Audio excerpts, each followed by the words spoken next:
Draft science physics video, and so trying to get somebody to have a conversation. Somebody defend something, either the cranks to defend their crankery, or the authorities to defend the people, the sycophants to the authorities of conventional physics, whatever that is, to defend their unicorns. But nobody seems to want to do that in any kind of disciplined, you know, reasonable, useful, logical, step-by-step kind of way. So I can only do my part. My part is, yes, I'll not only tear down your theory, I'll defend my counter theory that I think is much more consistent with the evidence. So, so the Ken guy has posted. I haven't got to these secrets of light thing. They're probably just horrible. But anyway, Nature's Secret of Magnetism, and this one here, you know, where he does the paramagnetic kind of stuff. So this is like related to, you drop a magnet through a copper pipe and it drops slower than a similar piece of stuff dropped down a pipe. Other non-paramagnetic materials, because it creates a field in the copper that creates another magnetic field, that, and the two fields cause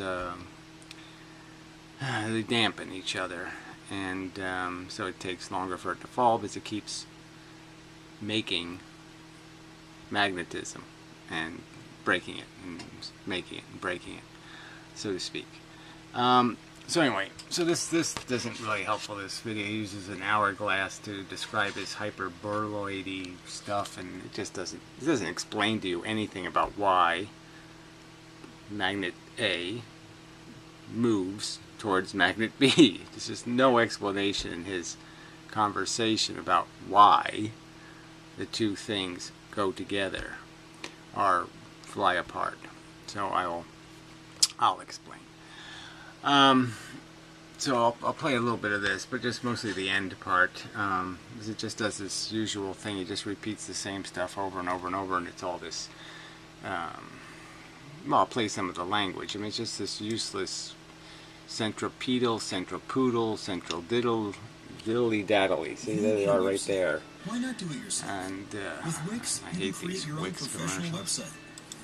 Yeah, You've right. been asked this question by a few people. The reaction of aluminum to having magnetic fields. Over here, by the way. Right, so copper does the same thing. So over here is bismuth, has nothing to do with anything he's doing here, so I don't know why he has to keep pointing to his bismuth. I guess he has fun making it, so he wants to point to it for, you know, because he bothered to make it. But I don't know, if he makes his own little bismuth ball and he doesn't scrape off the uneven, you know, the stuff from the mold, you'd think he'd just take those, whatever that's, the castings, take those, file the castings off to make your little bismuth ball a nice little round thing so it's pretty and such. But anyway, it doesn't really matter. So the idea is he's going to move this magnet across the aluminum foil, and the foil will move as he moves the magnet. Now, like I said, this effect is known. These are aluminum and copper will both do this thing where in certain, they use aluminum for like the train thing, you know, to levitate trains, because they can make it magnetic by running magnets across it temporarily. It doesn't hold the magnetism, but temporarily it becomes magnetic. Alright, so you can see he's playing with the bismuth, and then he shows the copper plate, and he explains how when he drops that on his giant magnet, it floats down. It doesn't just fall down, it floats down. And yeah, this is all effects that, you know, most people in the know all that crap. And the part that he fails at here was, so he moves it here, which he showed the moving part, and then he covers it, and it takes a while before he lifts it up. So yeah, I don't know, he keeps playing with the bismuth, which is pointless. So we'll get to this part or so. So yeah, he moves it with the magnet, so that part's just, you know, we can understand that. Magnetic properties and the diamagnetic properties. I showed you diamagnetic properties when I actually pushed it away. Yeah, I'm just saying diamagnetic properties. It just doesn't say anything. You know, to me, anyway, it doesn't say anything at all.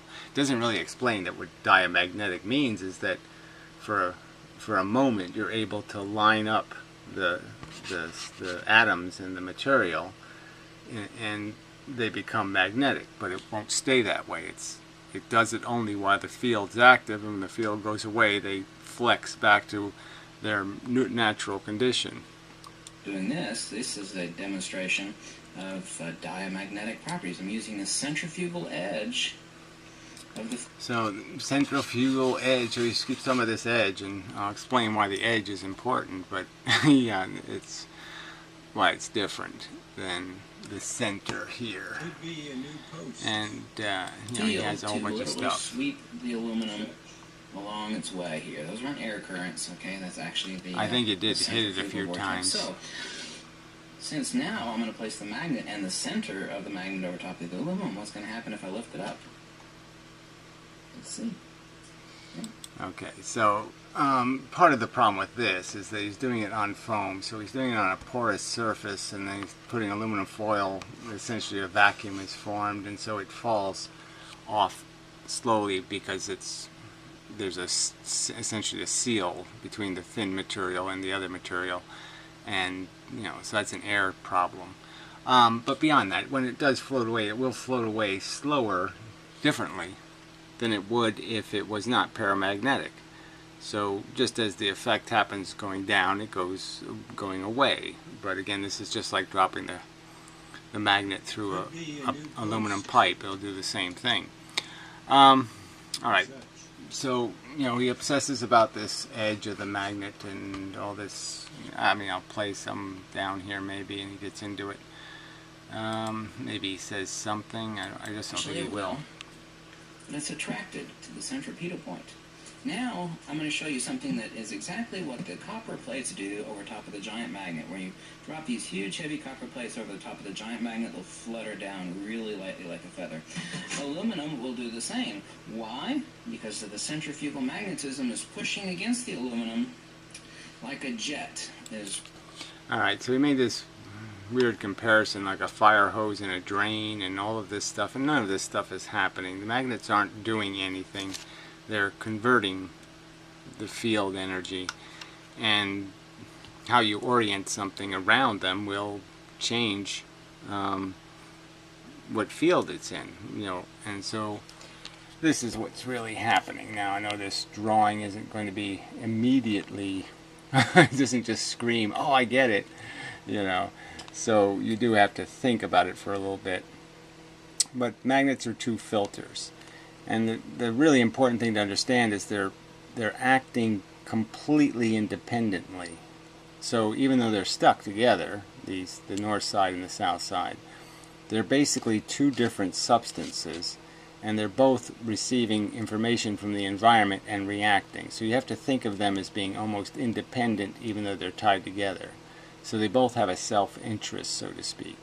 So when he does this thing with any magnets and foil and all the rest of this stuff, there's places where the north side might want to be attracted, but the south side is repulsive, and those two forces will balance, and that's what you end up with field lines. Field lines are essentially a description of, you know, what the fuck is with that? Every single fucking time I go to make a video, some douchebag has to type crap, and it's no doubt going to be crap.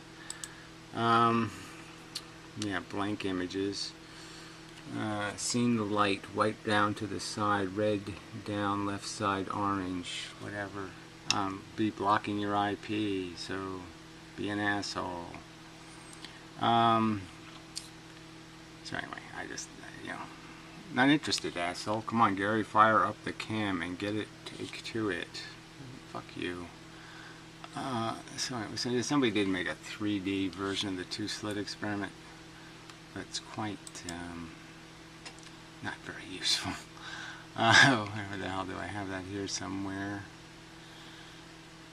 double slit here.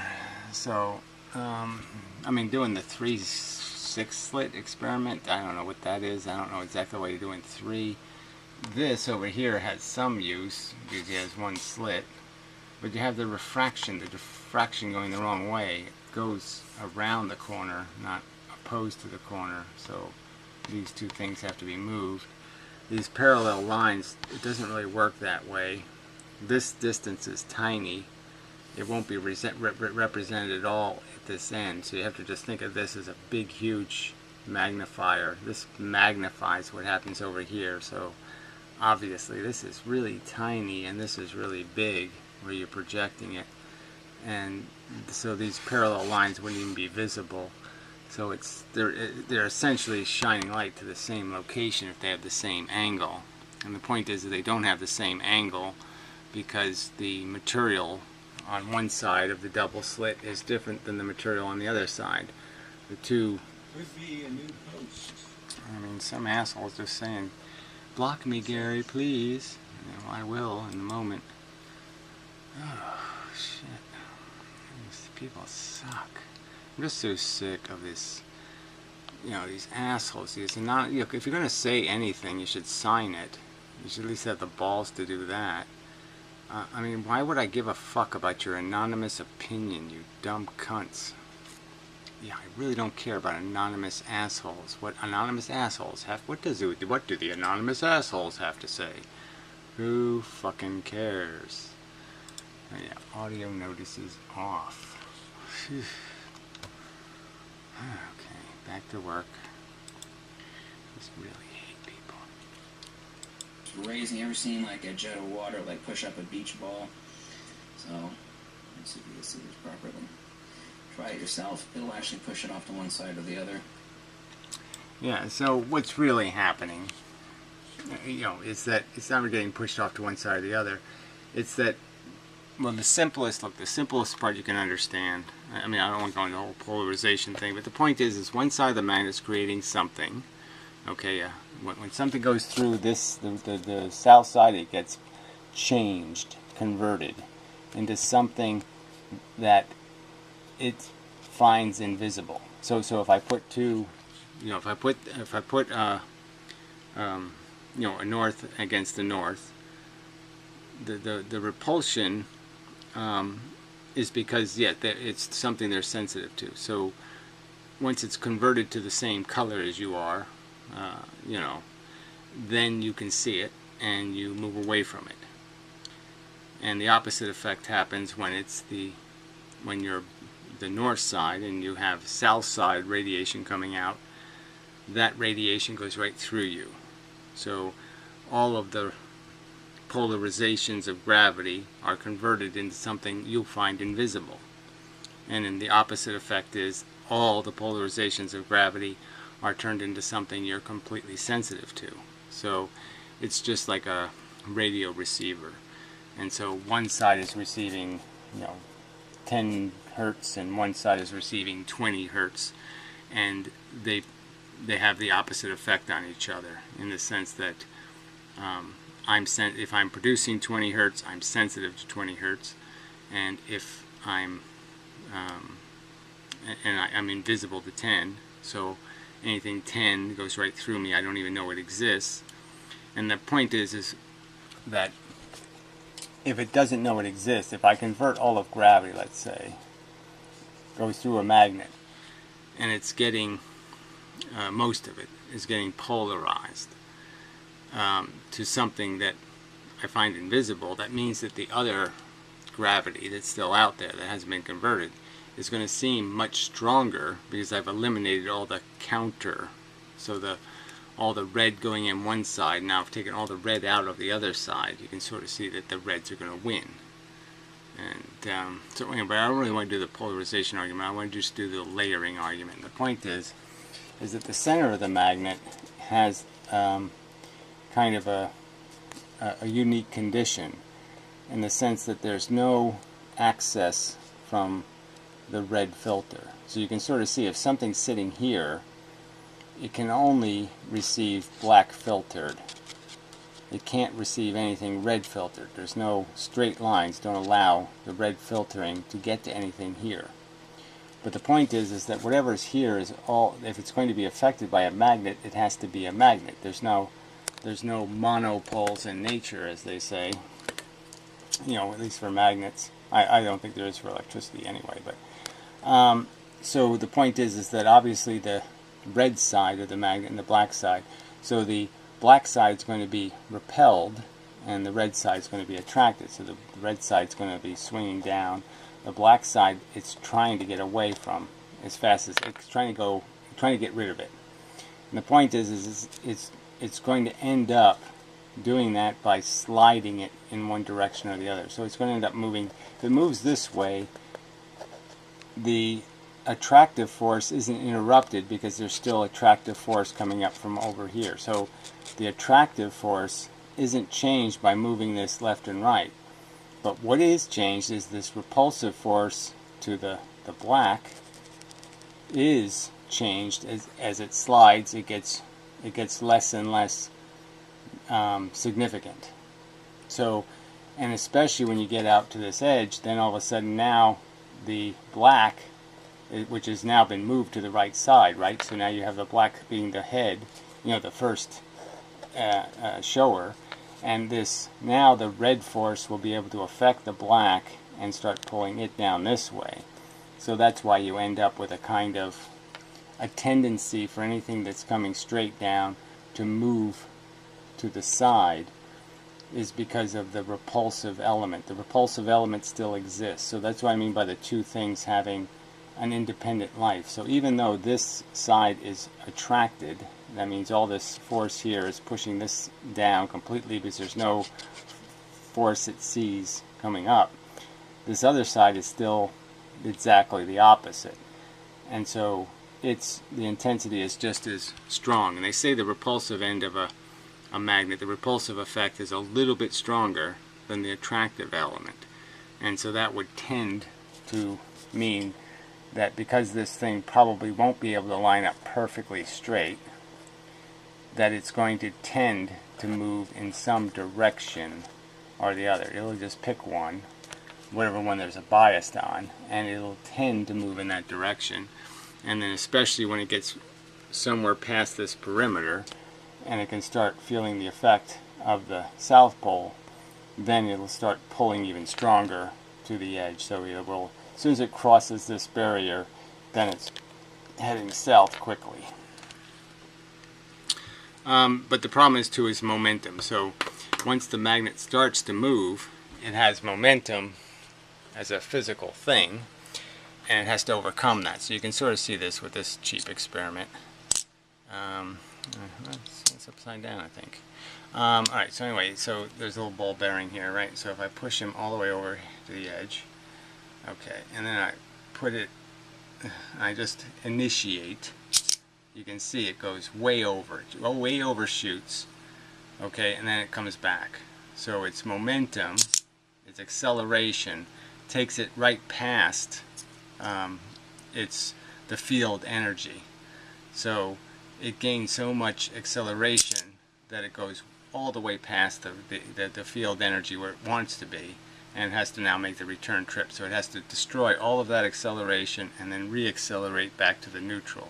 So that's the dampening thing. It has to dampen the momentum, and that's what happens in this case also. Once the magnet moves, it has momentum, and the momentum will take it past the stopping point. And so that's why you can have these weird effects. Like I said, as I pointed out the other day, if you take these little tiny magnets and you throw them at a big magnet, you'll find that you can make them do all kinds of not an orbit. You can't get a perfect circle out of it, but you can almost get them to do a half C. You can get some pretty eccentric path changes in the magnet. But there's nothing special about this edge except, so you have to also understand that the more of the filter the force is going through. So the force is coming from all directions. So you could just say this point is really this entire magnet has elements that end up in this point, where depending on where you are height-wise here, okay, this is, gotta be careful how I say this one. Alright, so the closer I am here to this surface, then I start to lose this as significant. So the only field I can feel is this. Where at this corner, when I'm attached to it, it's going to seem stronger because all of this field still is in play, and it's especially the whole width of the magnet, so it's even the longest and strongest filtering.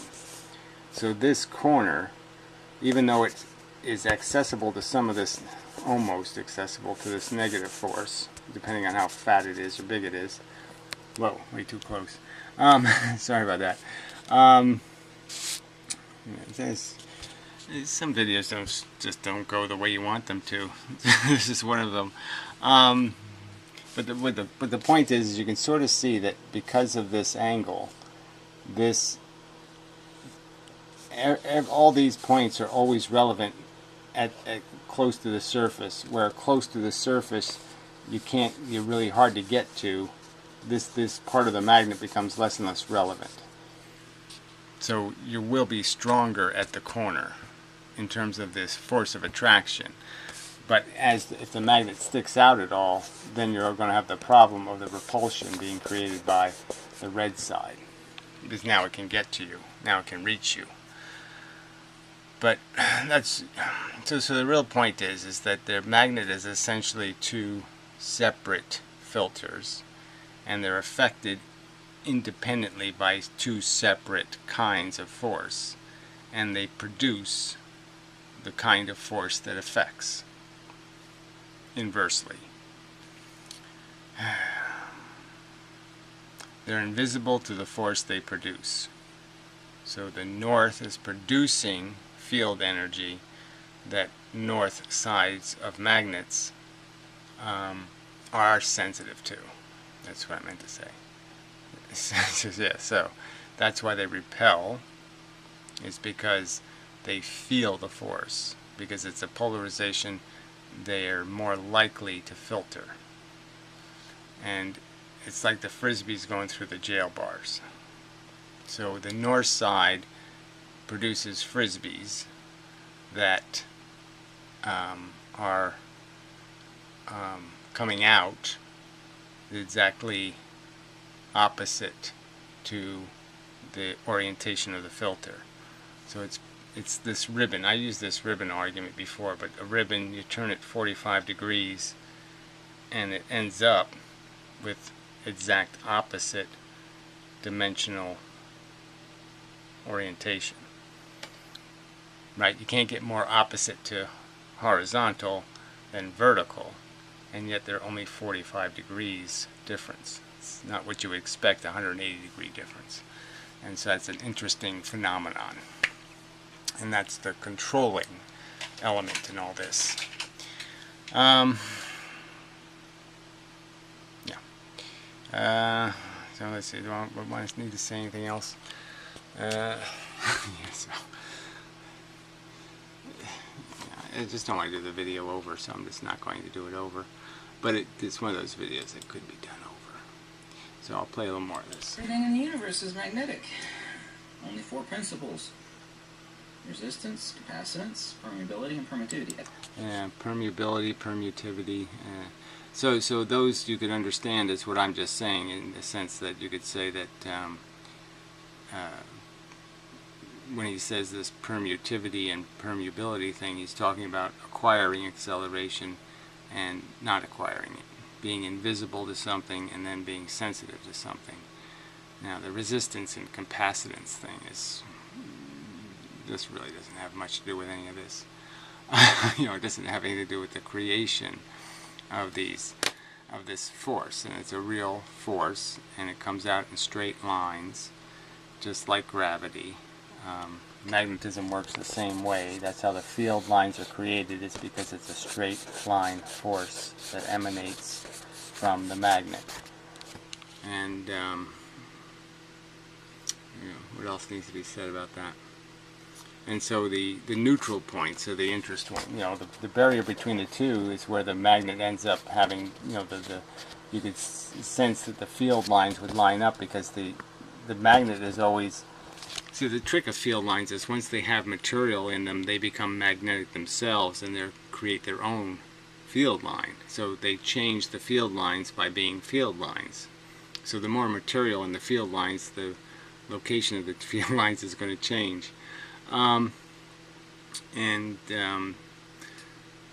why it kind of clogs up at the north and the south end. But anyway, what else do I want to say? Because it just becomes part of the magnet. I mean, as the material piles up, it just all becomes part of the magnet, and it just makes the magnet bigger, in a sense.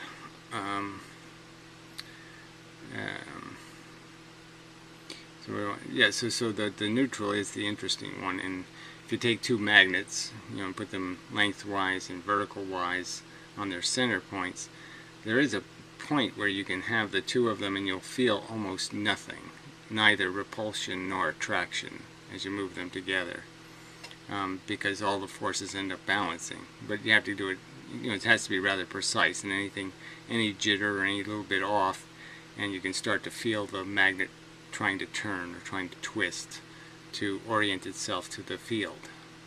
But that's what's happening, is the red side is doing what, it's like they're acting independently.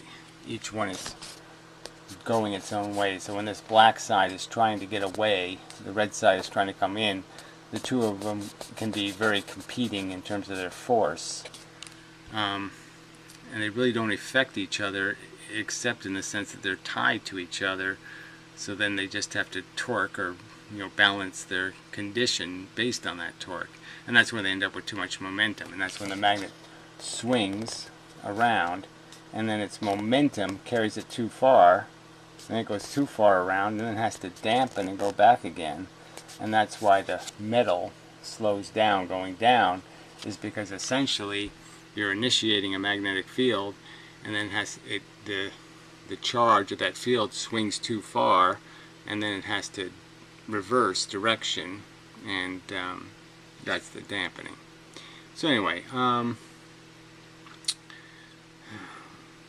yeah, it's probably enough for this video. I don't want to just saying that his explanation doesn't explain anything, first off. And there is an explanation for the difference in these. The two sides of the magnets are different, but they're only different in the sense that they're creating something kind of opposite, but it's an opposite in the same thing. So it's just a let's see, don't know how to really, but there's no fundamental difference. They're both just a force, and one force is compatible and the other's incompatible inversely. So and that's why this whole thing ends up being neutral to gravity itself, is because both are neutralizing one part of gravity entirely, but then they're maximizing or doubling another part of gravity entirely. So it ends up balancing out because they've made one thing twice as much, and when they made one thing nothing. So it ends up being the same when you have a random field. 1 plus 1 equals 2, and 2 plus 0 equals 2. So, same difference. Alright, so anyway, I've made better arguments on this magnetic thing, but this will have to do. So we'll call it a video. No, I got to finish doing the other gravity thing and whatnot, but I guess I want to watch his light videos and see what he says. Because, it doesn't make... The stuff he says just can't be defended. I mean, the constancy of the speed of light is just so well established, and we know it doesn't really change. It just gets the distance, how much distance light has to travel can change inside of a medium, but the speed isn't changing. So, anyway. Till next time and such, I think. Yeah, this will have to do. But I would like to be able to get into some kind of videos where we have actual questions and answers, instead of just sermons, by know-it-alls.